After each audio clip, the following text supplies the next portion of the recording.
Kuliah Dikti Ahmad Dewan berasal dari negeri Sarawak, ingin bercerita mengenai kesihatan diri saya.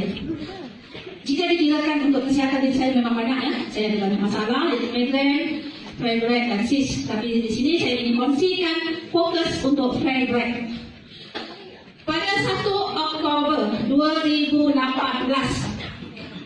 saya berjumpa dengan doktor.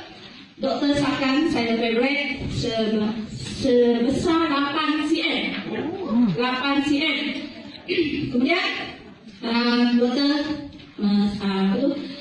buat kemudahan kali kedua untuk saya dan beritahu pada tanggal 28 hari bulan Januari 2019 untuk kalau tidak mengejut untuk appointment operate dia kata.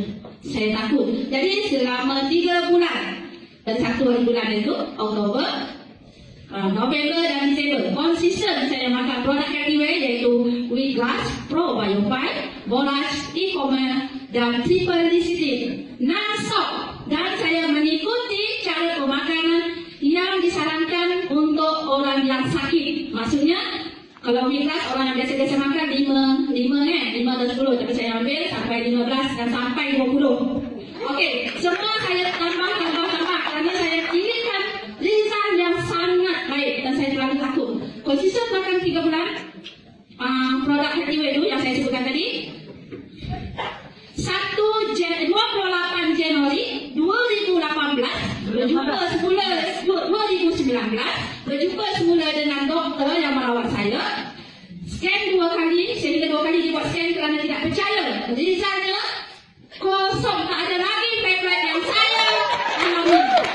Simptom fibroid pun tidak ada. Sehingga doktor bertanya dengan saya, awak datang sini adalah untuk pemeriksaan fibroid, tapi mana pergi fibroid awak? Saya kata, mana saya tahu? Hilang, saya kata. Magic. Masa perjumpaan yang pertama tu saya beritahu dengan doktor, saya ambil supplement Activate yang saya sebut cuma Bolash lah pada masa itu. Kerana saya mengikuti apa yang dalam Bolash tu, saya kata saya makan Bolash. Doktor sarankan pada diri saya, stop supplement. Apa-apa yang kamu ambil, stop. Saya kata saya tak akan stop.